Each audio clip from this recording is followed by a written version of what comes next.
प्रणाम सद्गुरु जी। अमेरिका में एक कार्यक्रम चल रहा है, वैश्विक दुनिया से हिंदुत्व का खात्मा।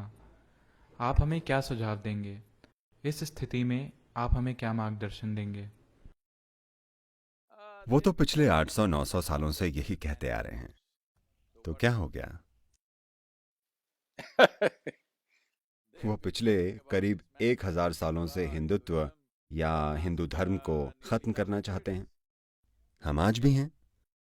हमें इसे मजबूत करना होगा। दूसरे लोगों के कामों की चिंता न करें।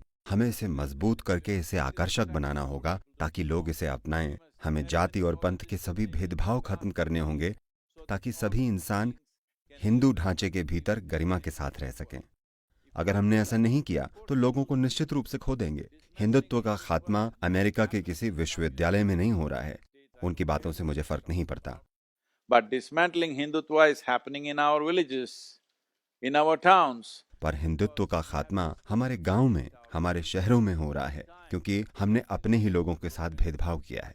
इन सीमाओं को तोड़ने का यही समय है और ये बहुत जरूरी है। किसी ने मुझसे पूछा, एक साथ कैसे काम किया जाए? साथ मिलकर काम करने का यही तरीका है, सभी सीमाओं को तोड़ देना, ताकि आप लोगों को उनके जन्म से नहीं बल्कि उनके गुणों से पहचानें। अगर आप ये एक काम करें तो कोई भी इसे खत्म नहीं कर सकता, क्योंकि हिंदू ही पूरी दुनिया का भविष्य है। मैं ऐसा इसलिए कह रहा हूं क्योंकि आज दुनिया में युवा बहुत तार्किक हो गए हैं। इंसानी बुद्धि इतनी विकसित हो गई है कि अब उन्हें कोई भी तर्कहीन चीज स्वीकार नहीं है। तो तर्कहीन बातें और स्वर्ग का लालच, अब ये चीजें नहीं चलेंगी। अब कोई स्वर्ग नहीं जाना चाहता। ये एक लौती संस्कृति है जिसने मानव सिस्टम को इतनी गहराई से समझा है, और अगर इसे दुनिया को ठीक से भेंट किया जाए तो यही दुनिया का भविष्य होगा। क्योंकि एक विकसित बुद्धि को सिर्फ यही चीज पसंद आती है, क्योंकि ये कोई विश्वास प्रणाली नहीं है, बल्कि ये खुशहाली का विज्ञान और तकनीक है।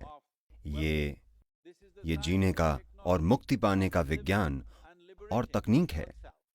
तो ये अतीत की बात नहीं है। मैं चाहता हूं कि आप सभी हमेशा इसे याद रखें कि सनातन धर्म अतीत की चीज नहीं है। ये अतीत की परंपरा नहीं है। ये परंपरा नहीं है, ये हमारा भविष्य है। अगर हम इसे अपना भविष्य बनाना चाहते हैं तो हमें ऐसे लोगों से लड़ने की जरूरत नहीं है। ऐसों से लड़ना जरूरी नहीं है। मैंने सुना है कि बैंगलोर शहर में आजकल बहुत सारे कुत्ते हैं। इस पर कुछ रिपोर्ट भी है। वे लोग भौंकते हैं, पर उनसे लड़ना जरूरी नहीं है। बस उन्हें अकेला छोड़ दें। जो मूल्यवान है आप उसे मजबूत बनाएं। हमें अमूल्य चीजों को मजबूत करना होगा। वे चाहे जो करें, वे हजारों सालों से कर रहे हैं। पर हिंदुत्व का खात्मा अमेरिका के विश्वविद्यालयों में नहीं, बल्कि हमारे गांव और कस्बों में हो रहा है। और इसका मुख्य कारण है हमारे समाज में मौजूद भेदभाव। इसमें अगर हम एक साथ मिलकर काम करें और उन दीवारों को तोड़ दें जो हमें बांटती हैं, तो इसे कोई भी खत्म नहीं कर सकता।